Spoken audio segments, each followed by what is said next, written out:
Hello, everyone, and welcome to Marketing Roundtable, a brand new podcast. I'm Tatiana Knie-Smith, and I work in design. And today is very exciting because we have Jordan Remmes here. Thank you so much for joining us.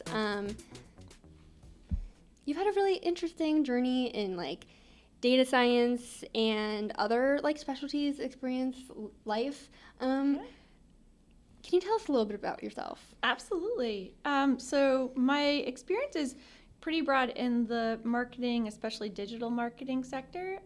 I remember just kind of starting out in around maybe year 2000, where I was creating websites and doing marketing for bands and writing for PR zines, as they were called, magazines. Yeah, zines. Yes. If anyone knows what zines are. I know what a zine is. I did a fine art degree. See, there you go. Yeah. Exactly. And exactly. And it was so fun to get my feet wet and understand the types of things that I really wanted to do. So I started that when I was, in high school / college, which is another journey. But I went into communications with my for my bachelor's degree, which I finished when I was 20. I was studying a lot of PR, a lot of writing, a lot of journalism. I always enjoyed content writing. I always enjoyed digital marketing. And of course, digital marketing wasn't as much of a thing. But from there, afterwards, I actually very quickly got married and had 2 babies. So once I was in that position, this was during the Great Recession. So this was a very memorable time.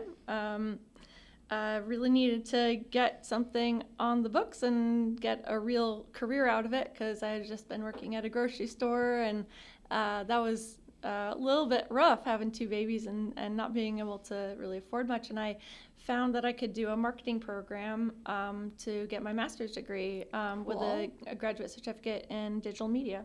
And from there, as soon as I started, that was in early 2013, I got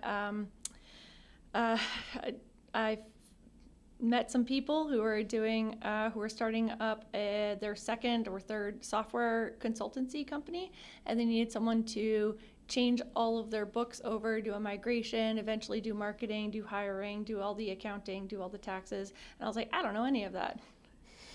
But sure, yeah, I'll do it. Right. I know how to Google, and I did. And it was a lot of fun.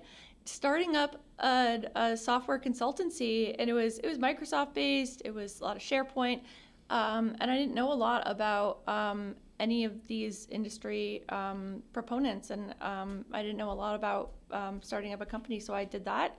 I hired people. I started a B2B. I hired a B2B agency to help with our marketing that I worked hand in hand with. I then went from there to an agency to start digital marketing after I'd already been doing analytics at this software company with Google Analytics. Again, 2013 Google Analytics. You gotta understand, we're going from urchin to asynchronous to universal, and there was a lot, and a lot of people didn't know a lot about it. That and a lot of analytics and dashboarding, even with Salesforce.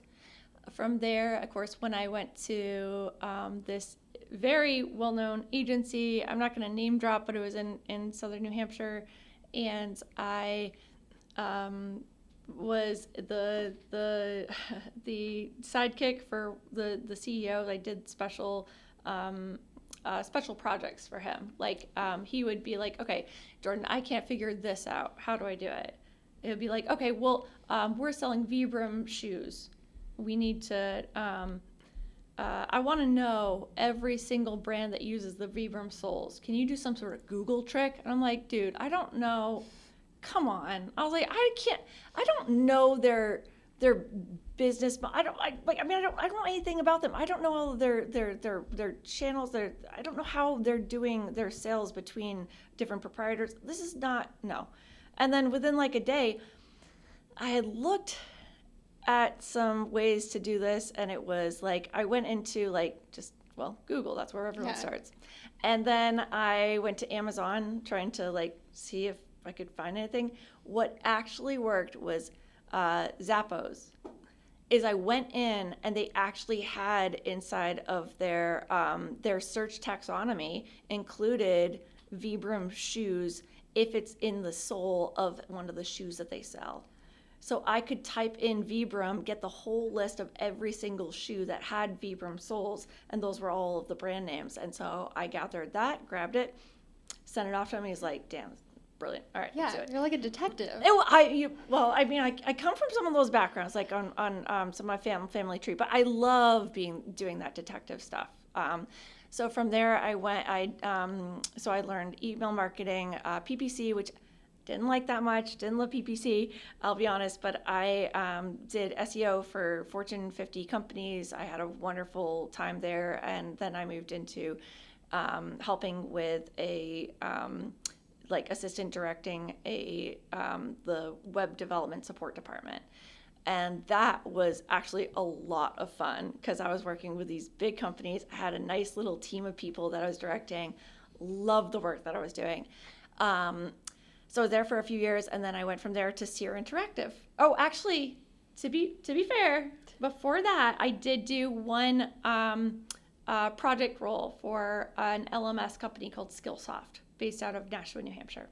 And that was where I learned everything about tag management, about tagging. I taught myself. I didn't have a team. It was just me.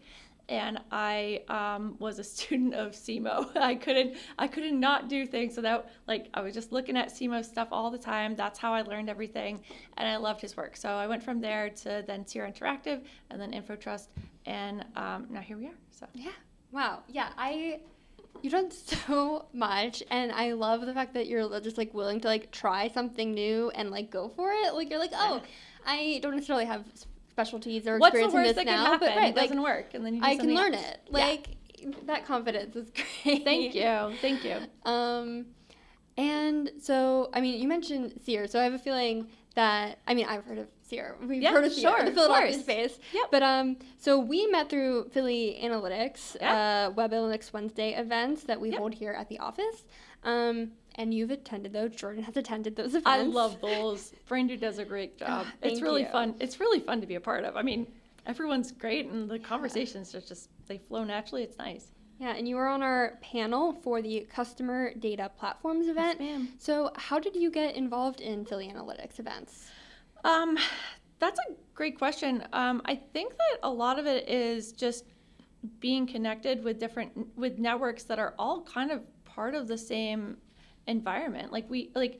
Every time I go to these events, I'm going to meet someone that I've met throughout my career. It always happens, and it's not a boring thing. It's a nice thing. It makes you feel at home. It makes you feel heard and understood, and it makes you more confident and comfortable with the conversations that you have with people. And there's so many cool things that we can all do. And I think a lot of people in the industry, when I meet with them, sometimes don't feel very comfortable talking to people. I love working with tech folks, not to be, to be tropey or make assumptions, but it's not an assumption. A lot of folks in the tech industry are a little bit more reserved, and I love talking to them because I love showing them that I am interested in their insight. And then when I come to events like this, I get to speak freely, and I get to talk to people, and again, in person, because with COVID happening, we had a lot of, we had to cancel everything, the Web and Analytics Wednesdays really kind of couldn't be back during COVID. And I had been looking to see if it would, for years, literally years, to see if this was going to get back on the table. And suddenly some of the higher ups and the people in the industry were like, hey, Jordan, do you know this is back again? And I was like, no, it's not. And I was like, I've been looking. And they're like, wait, Cosgrove, he sent something out. And I was like, oh, cool. Oh, okay. That sounds fun. So I just started going. And the first time I came here, I thought it was going to be a more structured presentation, but it turned out to be a very nice unstructured free form type of thing. And I talked a lot, as I am here. And so I really loved all the communication. There was probably, at least 30 people in a small room, and there was probably like four or five of us that were really like engaged. It was on like the cookieless future. Yeah. And then Braindew asked me to speak on a panel about client data platforms. And I was like, oh, I don't know if I'm the right person. Like, do you really? And Braindew's like, yeah. So I came here, and it was really great. It was fun. It was informative, and the folks on my panel were fantastic. So yeah, I am like a little like, wow, like blast from the past. I think I was at Braindew, like the last one they had before, Weblinux Wednesday event they had before COVID. I was there at Braindew yet, but Really? I wasn't able to go to the event. Oh, okay. And I'm just like, oh my God, we could have met like years exactly. ago. Yeah, I know. And like, isn't that one of those things? It's like, those are like, we call them the before times, is like, or the lost years. It's like, because you don't get, you can text someone as much as you want, but frankly, I really do believe in the advantage of having in-person contact. I mean, even, having masks, I'm like a visual learner. So when I saw someone in the mask, I couldn't tell what they were thinking because I couldn't see their face. And, like there's things like mirroring neurons for children, and that's how they learn how to smile. And so like all of that, like, is, was just something that, I'm glad we're so far past that, so that we can, be in person and do these types of things. Yeah, that in-person connection is just, it's different. It's different. Yeah. It's the way we're made, I think. Yeah. And I noticed during the panel, which, I was there, and also the other event you were talking about a lot. Yeah. You were really good about speaking in data and stuff in a way that I could understand, and like I work in design, I don't work in data at all. Okay. And that's something that like I thought was awesome and perfect, like for the podcast in general. Thank you. And I also noticed it in like your published work, like you're so good at like explaining to people. It's like, oh, like I understand this, and it sounds like it connects to some of your like past experience with like journalism and communication, like 100%. communicating. But like, how did you purposefully like put those two together intentionally, or is it more of like an innate passion, like storytelling and data? That's a fantastic question, because storytelling and data do go hand in hand. For me, I mean, I've been blogging since the late 90s, and we wouldn't call it blogging. That's, is shorthand for web blogging. Like, no one even says that anymore, But I used to write and publish things, and that's how I learned HTML and CSS very, 25 years ago. But what I've also learned is that kind of nothing is brand new. Everything anyone does is based on a little bit of something else. There's been some studies that I've seen lately about how to identify that, how to track it, how to really show that that is the case. A lot of people get hung up on, oh, I have to be, an innovator. That means that I have to create something brand new. So things like Simo Ahava, I was like, when I needed to know how to do something, his content was what you were explaining. So actually, that's a huge compliment to me, because you're just kind of explaining what Simo does, and that's what I've been trying to do, which is when I explain things to people, I want to be, I'm a visual learner. I know that people skim things. I want to make things as easy and concise as possible. Yeah. So when I do that, and I also want to tell a story. So it always depends on your audience, but I also, again, the storytelling can be really fun. And it's kind of like humor. It's subjective. Not everyone gets it. Not everyone gets it. And that's fine. But so many like great like metaphors or exactly. comparisons that were like fun. Like I put like a GIF from I Love Lucy. Not everyone's gonna get that, but it did tie into like productivity and wrapping up chocolates. So anyone who's seen that knows exactly what I'm talking about. But yeah, that's. I mean, so to answer your question, it's a little bit innate, and it's a little bit from the things that I've learned. A lot of my family tree comes from like printing and editing and writing and stuff like that. But I do love creating content, and when you do that and you're passionate about what you're doing and you know your audience and you've had the experience, it all kind of comes together.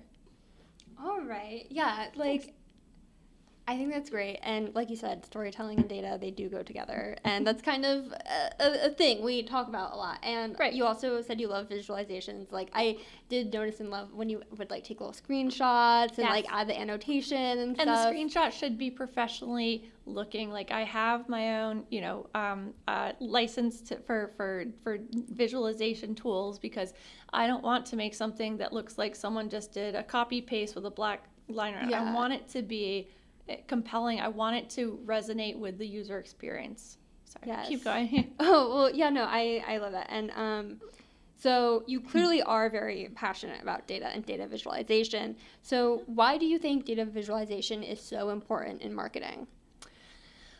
Well, because I feel like the folks who are making decisions need to be are always wanting to make them with pithy examples, with things that resonate to them, with things that speak to them in a very quick manner. So if you're working with your CMO or if you're working with any of the executives, you need something. If they've asked for something, they literally have to have a question in mind. So what is X doing to Y doing to Z?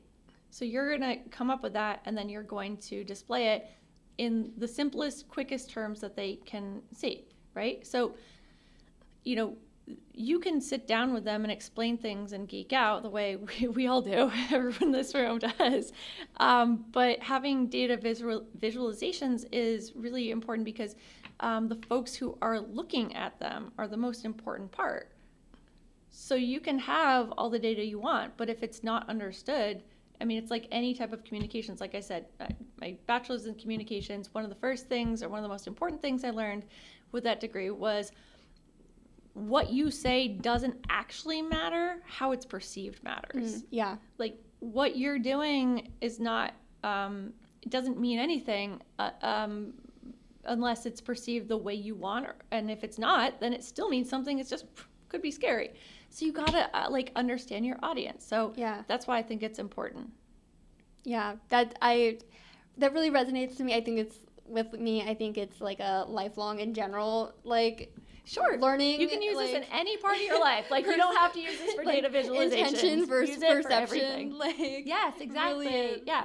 I mean, intentions matter on like a moral standpoint, but if you're making these decisions, everyone can understand. It's how it's perceived. So and when you're getting into like data visualizations, you said decision makers, you need something like fast, right.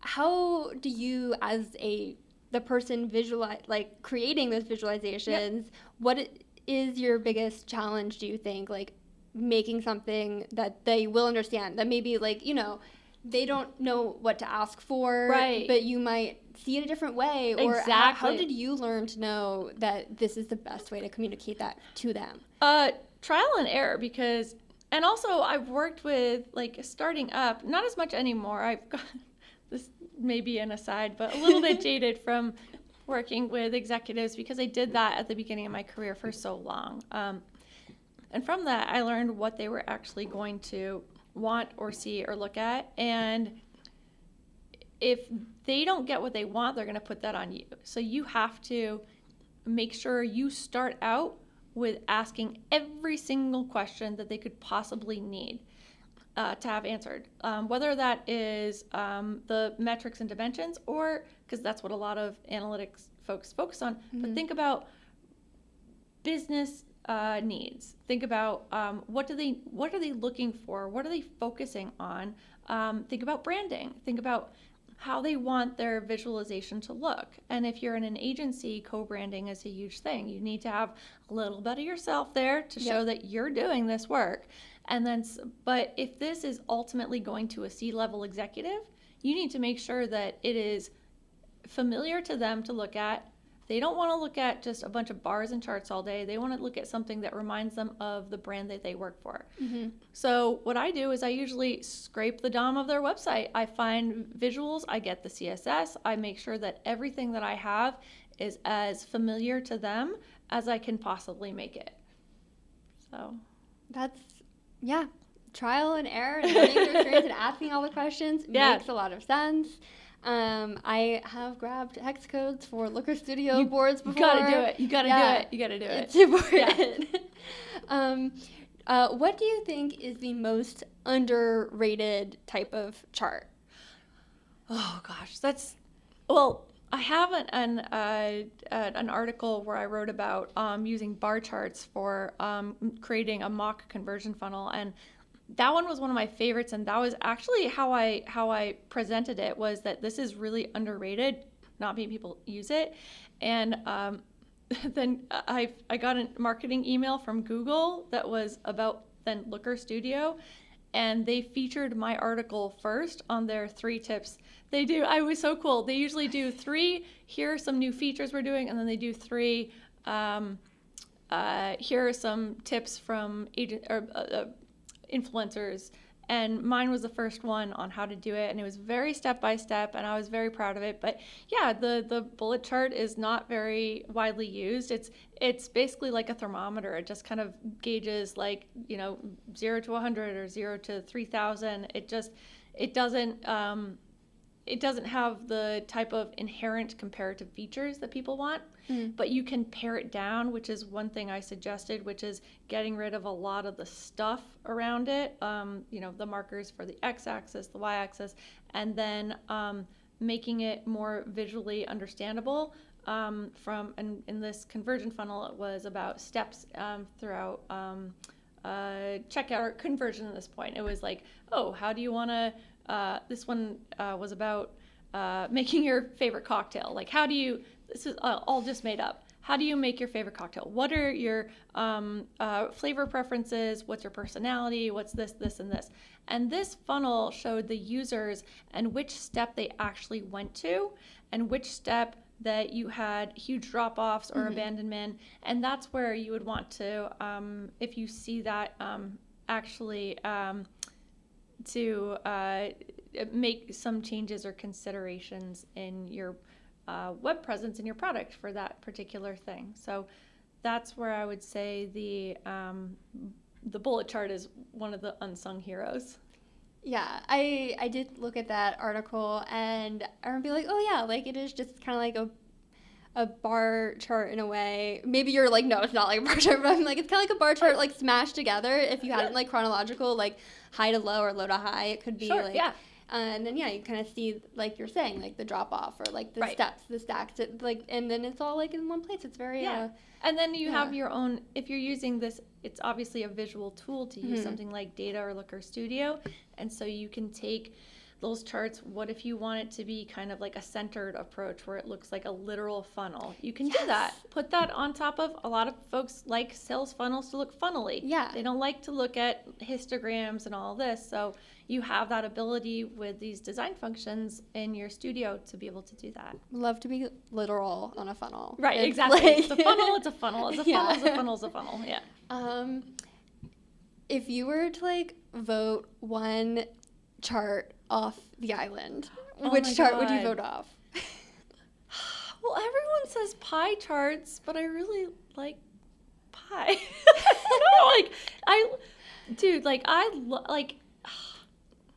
It brings me back to infancy. It makes me feel comfortable to see a pie chart because that's what children use. Yeah.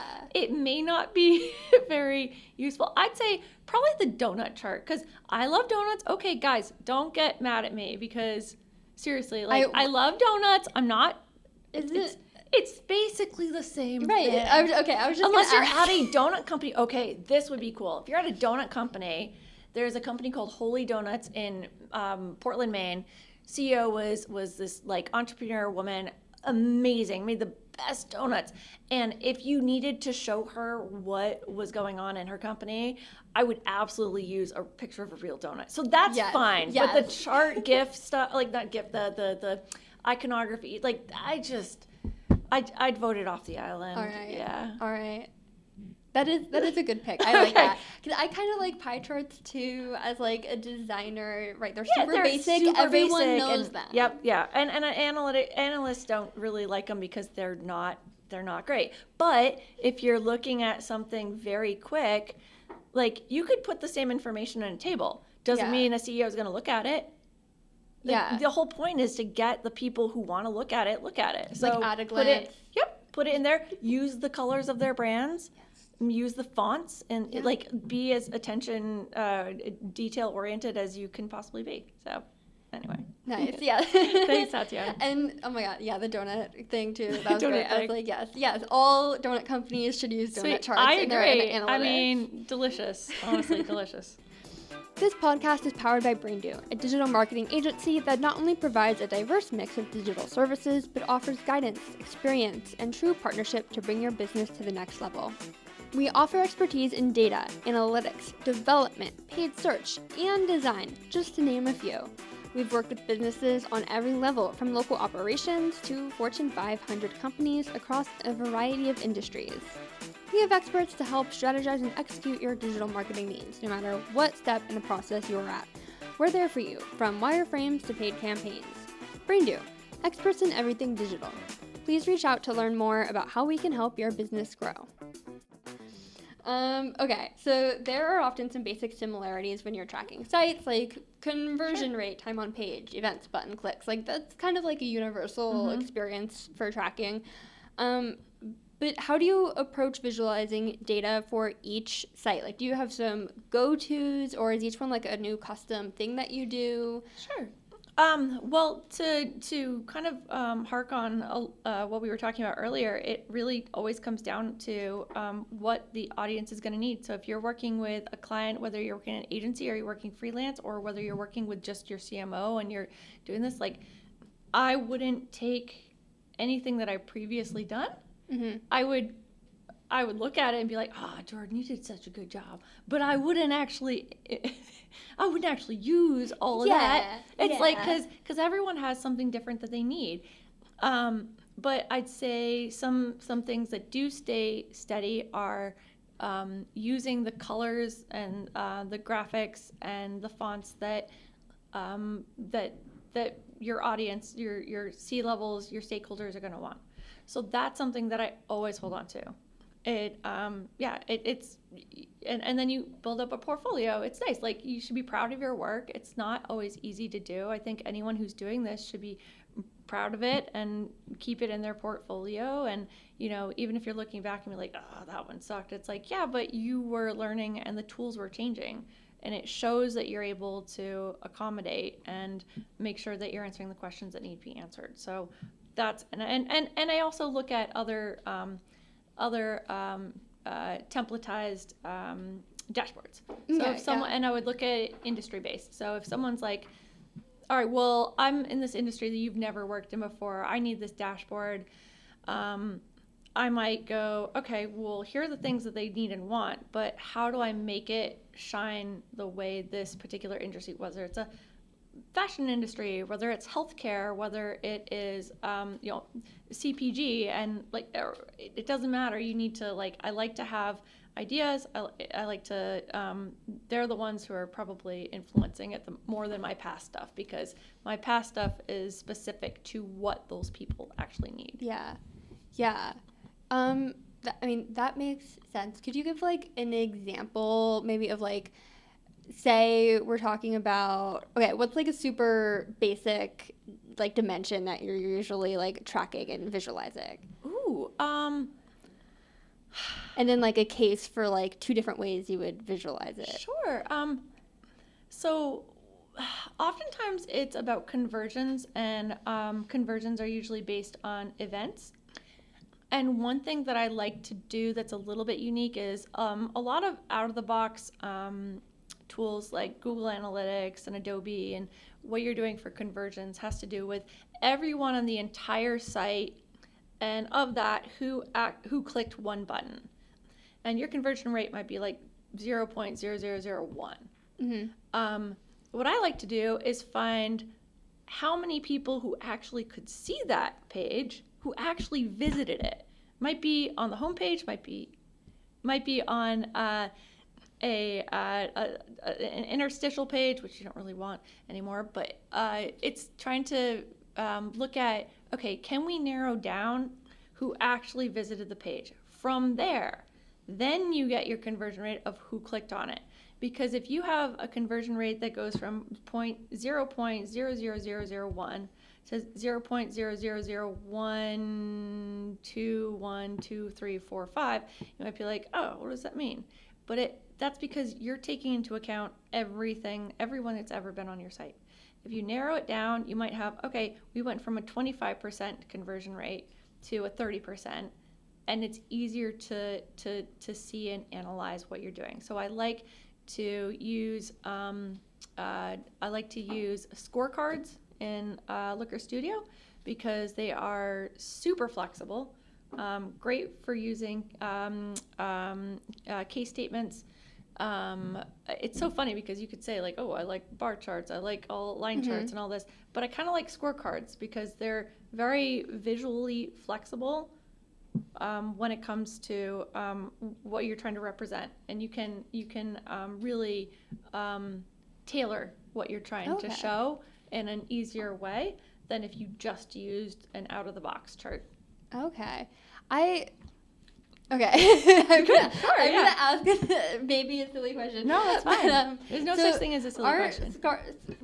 Aren't scorecards just like the little box that has like a number in it? When you say they're like visually different or like dynamic, is it actually like changing like the way it appears or like the information in the scorecard? Everything you just said. Okay. So there's something that you can do called it's like an FX, a function. You can change the value of the scorecard by doing things like blending that data of the scorecard with other types of data. It doesn't have to be just, if you're looking at Google Analytics data, that's the easiest thing to blend with other things, even though it is a task. But you can blend it with other types of data sources. So, and also from a visual cue, you can change the font, you can change the size, you can change the background if it's going to, you don't want it to block one of the bar charts if you're putting it above something, so you can make it transparent. You can, again, you can bring that information from anywhere, and again, you can manipulate it with case statements to give you the type of information that you really need. And that can overlay, especially if you're like, this chart is, hitting the table. If the chart is like, okay, it's not giving me exactly what I want. I know what it's doing. It's not broken, but I need someone to see this in a different way. You can overlay the scorecard so that the people who are going to see it see what they're going to see the actual information. Okay. You can use info tips. You can use other types of annotation, but I do love scorecards. They're another one of the maybe unsung heroes. Yeah, I didn't know they could do all that. I was like, they are a square. No, they're the bomb. I've always loved them. Yep. No, they do your thing. You can change the name of them. They come up with they just use the dimension or the metric name that you're using, but you can change it to, you can just say Tatiana's best friends 5,800. Like that's what you can do with it if you want to. It's great. Awesome. So what do you think are the key elements for making a marketing dashboard effective? Sure. Again, another wonderful question. One thing that we haven't touched on yet is that you don't want to recreate a dashboard of things that your audience can already see in the analytics tool. There's no point in that. Don't recreate something that they can already see in Salesforce, in Google Analytics, in Adobe. Like you don't want to just recreate it because what's the point?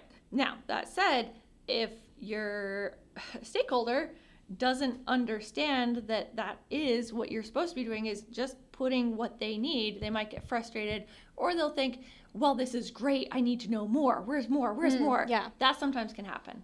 So if you do a really good job, you're either going to satisfy what they need or they're going to want a lot more. And it's hard to know. It's hard to tell yourself you did a good job if there's two very different outcomes. So if someone wants to know more, one thing I like to do, put a link to it. Your dashboard's going to have a space for it. Just put a link. Hey, if you would like to know more, here's this. And your audience, you should always think, do they have access to it? Yeah. And you can have a tooltip, you can have other things to gain access, blah, blah, blah, blah, blah, email this person, whatever it is. You're basically creating your own environment that you need to think about user experience the whole time. And I was very lucky to work in the agency in New Hampshire where I worked with with user experience groups, heuristics. I did my own case study stuff for like or studies and help some other people with like Duracell and like different US bank, like lots of different clients. And it was like understanding how users behave is paramount, not just in web development, but in things like dashboards. Yeah. Wow. Yeah. That was like, because I do design, I do UX too. Like at first, immediately when you were like, link it, I'm like, but what if they don't have access? And you were like, I've got that taken care of. You've thought of it all. I know all the things that people are gonna come back with, and it's and most of them feel kind of weird about it. They're like, oh shoot, I don't know this. How many times has anyone had someone say, oh, I can't get access to this because I don't have a Google account? And you're like, okay, well, here's how you do it. You use your email and get a Google account. Can you walk me through? Yeah, there's 3 screenshots. Here you go. Like, and they're like, we still don't know. All right, get me on the phone. Like, it shouldn't be that hard, but it can be for a lot of people. And that's okay. That gives you a leg up if you know all this stuff and you can accommodate. Yeah, yeah. It's just like experience, you will also just like you'll learn all the things that you need to add like automatically. It just becomes second nature. Yeah, and that's the whole part of a user experience, right? Like it's not just about understanding user experience on a screen, but how people interact. And yeah, that's definitely part of it. Yeah, and so we're talking about those C-suite, those marketing executives, those people, they're making those decisions. How does data visualization help marketers better understand customer behavior and preferences? Ooh, that's a really good question. A lot of it right now has to do with integrations into different pieces of data if you're a high-level enterprise brand.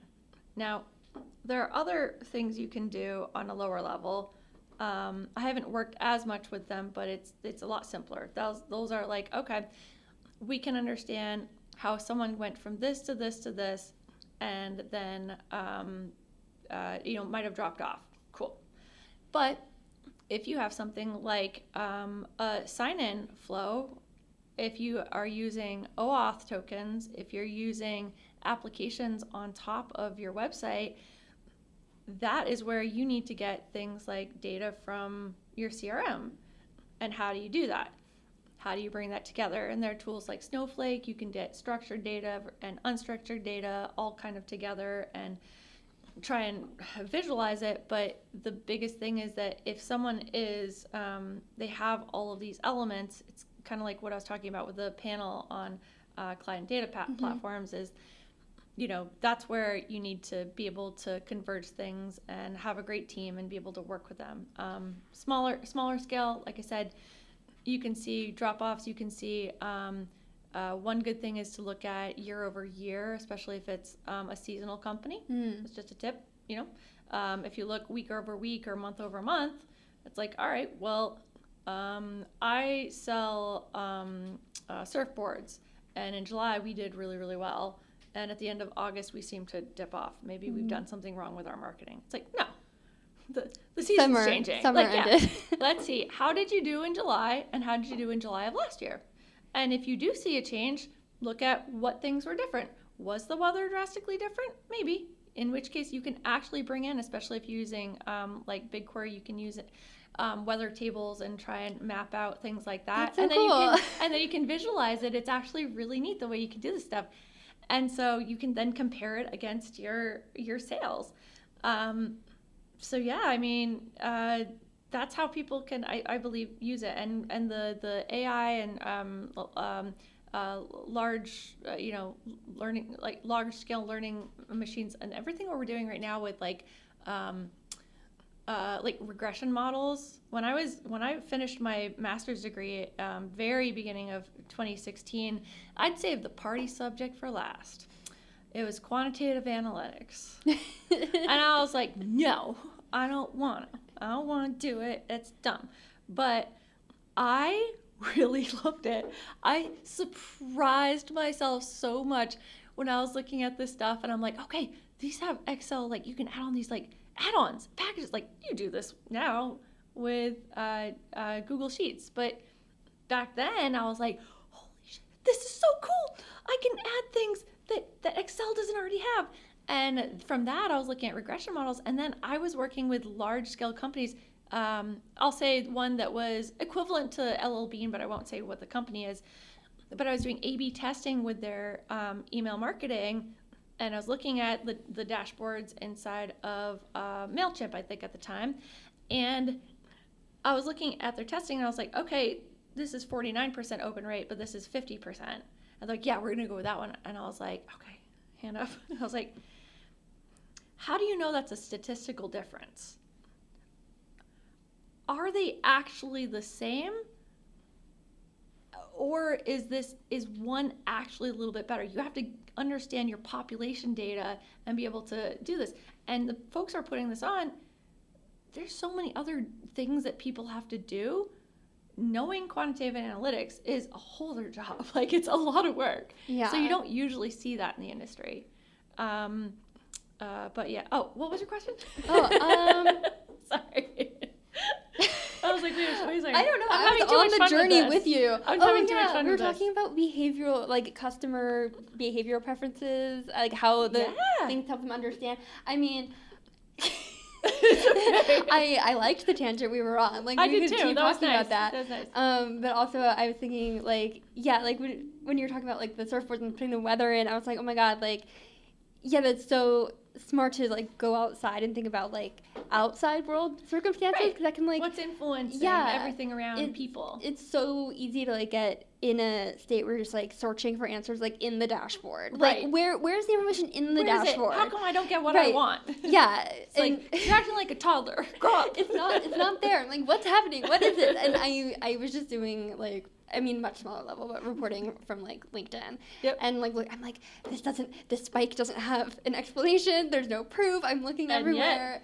And then I'm like, okay, it has to be something external. That's just what it has to be. Right. Yeah, that's such a like great thing to like pull in and like look at the bigger picture. And it helps you understand that, like, you know, it helps in my experience and the experience that I've seen from other people. It helps take the onus off of yourself when you put so much pressure on yourself to be a great marketer and to get everything right. It's like some things you really can't control. It's like, that's just the way life is. Like, you can't control the weather. Like, you can't control, like, the economy. Yeah. That's called the invisible hand. You can't control if someone someone, like, drops out of a presidential race, you know, one of those things. Like, you can't control that. Things change. Yeah. Like, think about the marketing recently. This is something I've been thinking about a lot, is I've been watching commercials when I have something streaming, and I'm like, well, what's going to happen if someone drops out? And you know that they're going to have to, I just feel so badly for these marketers who have to look at all this stuff and look at all the data and see, like, okay, well, we had to drop everything. So we did really great right now, but we can't really show these anymore. And then, you know, you have to kind of give yourself some grace and say, like, you can't control everything. You gotta Stuff pivot. happens outside of your control. And I also speak to any C-level exec, please know that your marketers are working hard, but they can't control everything. Yeah. I'm like, we need to put like a chart for like the economy. You can actually do that. You can do that. And actually, there's things like even things like census records. Like, there are like BigQuery has open source availability for data sets that you can bring into your research. You can bring it in as itself, or you can blend it with your own data. And so there's a lot of that. I would like to explore it a little bit more. I'll admit I need to do a little bit more of that. But I've seen it at some great conferences recently in New York and locally. But yeah, it's pretty cool seeing how this outside data works. And I think that has a lot to do with how we're making decisions these days. Yeah. Wow, that's really cool. Okay. Thanks, Tatiana. How can marketers use visual data to tell compelling stories that resonate with their audience? And if you want like a little snippet, you wrote discussion on ethics. Yeah. As your bullet. I'd love to talk about. Yes. Okay. All right. So I can even say, you know, I'd love to also talk about about how storytelling and ethics can come together in a good or bad way. And so I'm going to use a story to tell you that. Oh my God, I love that. Isn't that nice? It's so of the moment. It's concise. All right, cool.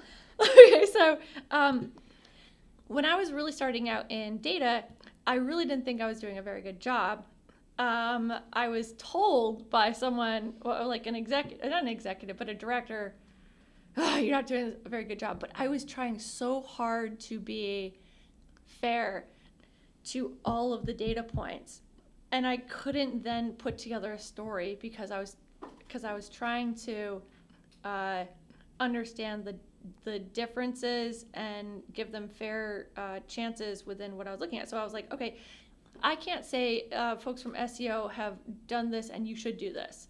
I can't say people from PPC have done this and you should do this. All I had was a bunch of numbers, and I didn't have the experience. This was 10 years ago. And so I did hear a director tell me, well, you just need to put together a story. And it made me feel kind of badly. But then I heard him one day talk to a very large client, and I had done a whole like Screaming Frog SEO report, everything I could on their this chocolate company's channel data, and we were mostly selling SEO at the time, and so I found out that their SEO was amazing, and most of their traffic came from SEO. So he gets on the horn with all of these people, and I don't want to get too into like, biases, but they were all women, and this was 10 years ago, things change, but he was like, your SEO, you're getting all of this, we need to completely focus and change all of your SEO. We need to really focus on doing everything different for your SEO. And I was like, no. Oh no. That might be, because the thing is, that was a story that he wanted to help sell a product. It wasn't a story that actually told them what they needed. Yeah. And SEO at the time was they were doing a very good job. Maybe if we wanted to sell a product or a service, we could have said, all right, since this is doing so well, let's make sure we monitor it, and we can make small tweaks. Yeah. Nothing drastic, like it looks like, oh, you are connected to Google Search Console, but if they weren't, we can connect that, you're not going to have a problem. But if they go in and change everyone's metadata, and they change up the content and the structure and the sitemaps, it's like you're going to have, especially back then, it took so long for Google to index things, for the spiders to crawl anything. It was a trial. So using analytics to tell the story that actually happened, and not just the story that you want. Yeah. And it could be, we usually hear stories about like, oh, well, I want this product to be doing better, so I'm saying to my higher up that it's doing better. That's one way of doing things, I think, incorrectly. But the way that I explained is kind of one of those not as much told tales, is that there are agencies and folks trying to sell something, and they'll use data to sell it in a way that I don't find scrupulous. Yeah, so you have, right, like there's definitely a line between telling like the story you want to, like you said, like cherry picking data, or right. just like kind of finagling your way around it to frame it the way you want right. to. But then like on the other side of it, there is finding the story or creating a story that you're kind of maybe inferring or making educated guesses with stuff. Like, how challenging do you like find that? And or do you ever feel like imposter syndrome or something when you're doing that? It's a good question, because I find imposter syndrome in most things that I do. In this case, I find frustration because it does require other departments to weigh in. So if my job is just to look at the data, and someone else who works on their UX department is like they're supposed to interpret the data, then that's their job. So if someone tells me, oh, well, what's going on? I'm like, okay, well, I can tell you if something looks broken if I'm working on a tech side. I also would have to talk to my tech folks. Everyone has their own job, because this is we make it look easy for the end user. That's our job. Everyone's job is to make it look easy for the end user. But there are so many departments, so many people, so many things at play. And the hard part is feeling like everything is your job. So that is where I feel I don't know if imposter syndrome is the right word there, but like guilty, feeling like if I can't do everything, then what good am I? You know? I mean, it sounds like you almost can do everything. I mean, I've done a little bit of everything, but there is a lot of like, all right, well, I need you to be an expert in all of this, also all of this. And it's like, well, I can do all this, but I can't do this one thing. I only have a little bit of experience. All right, well, we're going to go somewhere else. So like, I appreciate that people are looking for a unicorn sometimes, but what's reality, you know? Yeah, no. What's your data tell you? Really good to have people who like specialize in things. Sure, exactly. And it, you know, it can cost companies money, and they don't not necessarily want to do that. But if everyone you have, or even one person is doing everything, no one's doing a good job. Yeah. Like, if you want me to do everything, I'm going to put a little bit of work into everything. I'm not going to be, you know, the rock star. And, you know, it's like my favorite Ron Swanson quote. I feel like, it goes into so many things, you know, don't half-ass one thing, whole-ass. Actually, I don't know if I'm saying it right, but don't half-ass, whole-ass one thing. Exactly. It's like when he wants eggs and bacon, all the eggs and bacon you have. Yeah. And when he says, you heard me say all the eggs and bacon, you mean a lot. I mean all of the eggs and bacon that you have. Yeah. Nick Offerman. Ugh, that's amazing. That's you. Yeah, he's a good guy. I like him. I love his woodworking. He does. Oh my gosh, the book. I like have the audio book and stuff. My boyfriend loves it. It's like really fun. Yeah, it's his voice is just mesmerizing. Yeah, You're like, and you hear him, and it's all gold. It's all gold. Great narrator, great speaker, talented man. It's true. I don't know. And he does like, oh my gosh, he does so much stuff. We'll have to catch up afterwards. Yeah. But yeah. Who do you think you are, doing a genealogy thing?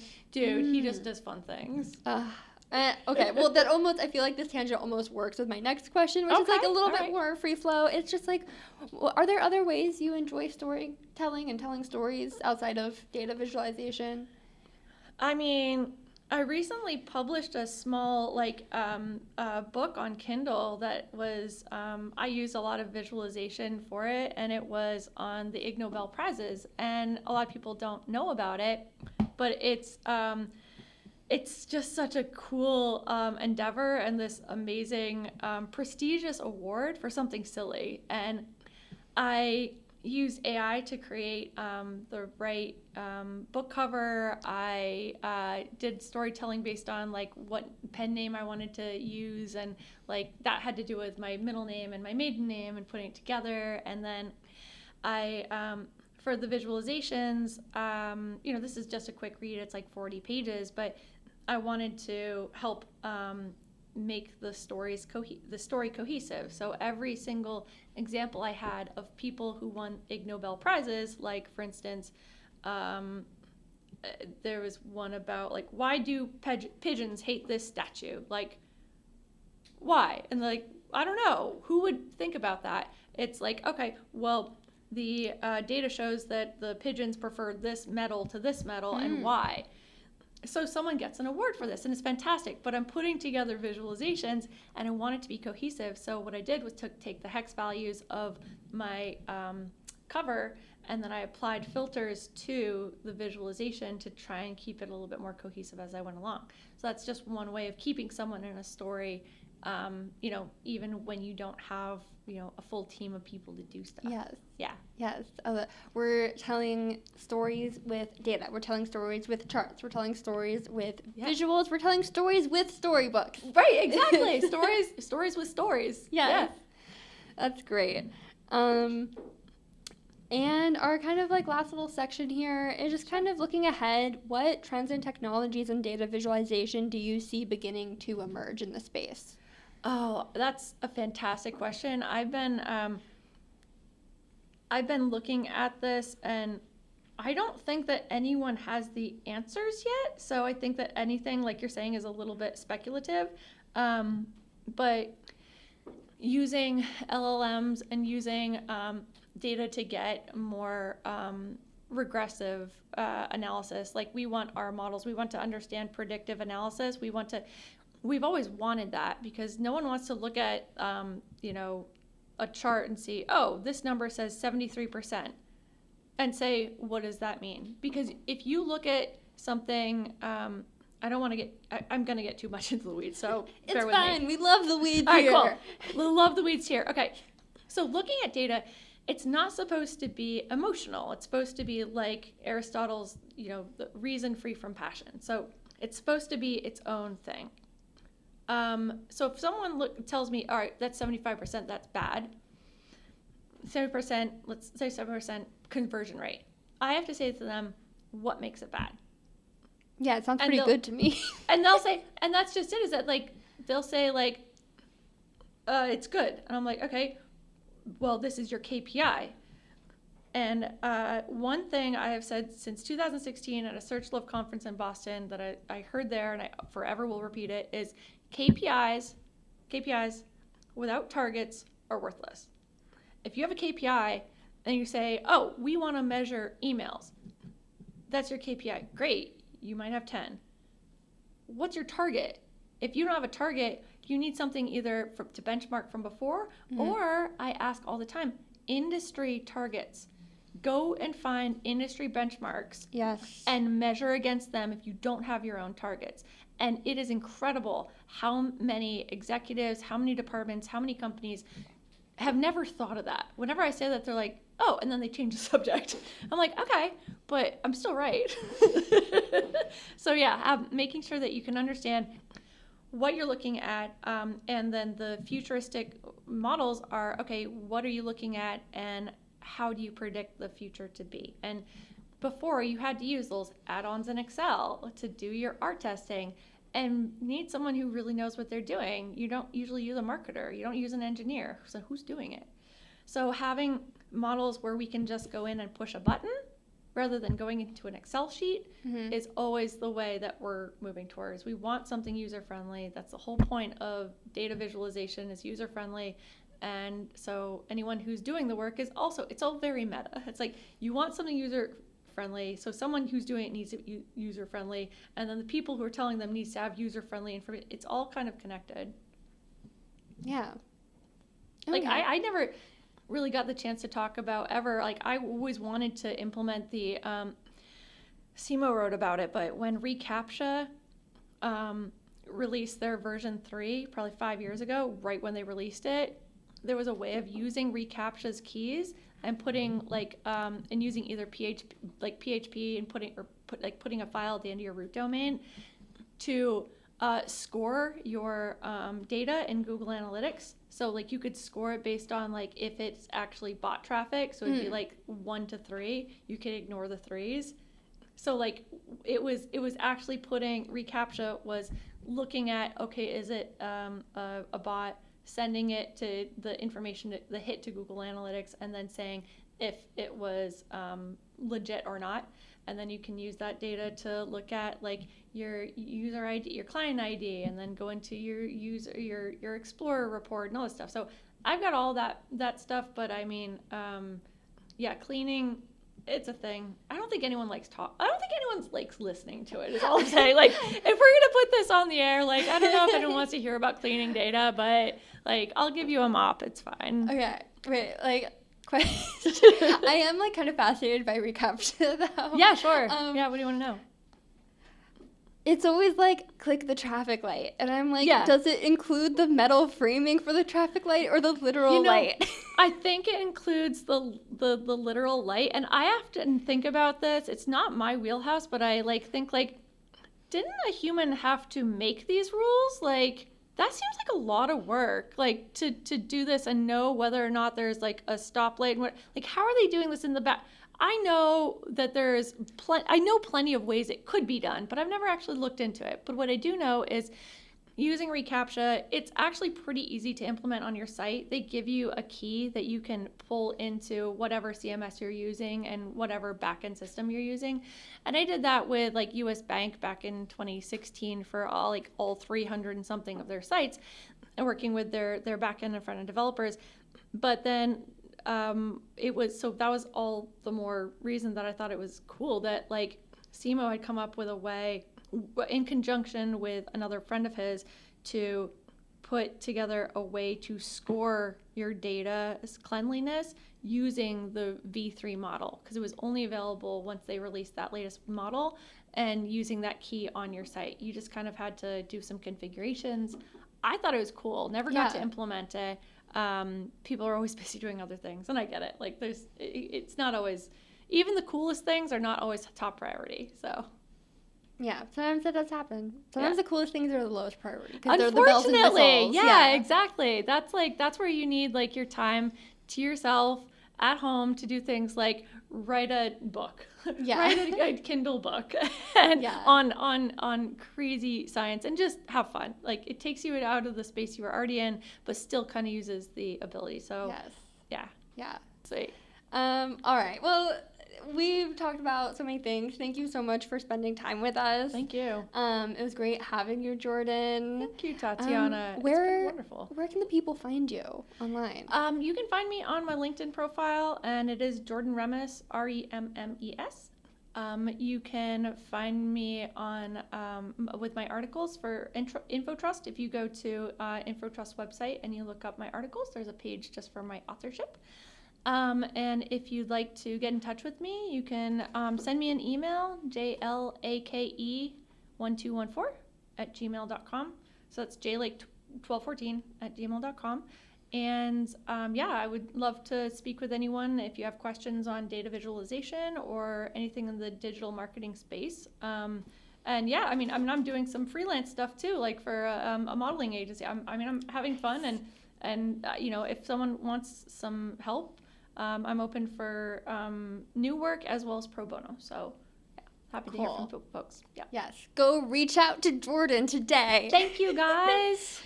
And if you would like to learn more about Braindo and our marketing services, you can visit our website, www.brain.do. And if you'd like to see more from us, please consider subscribing and giving us a follow.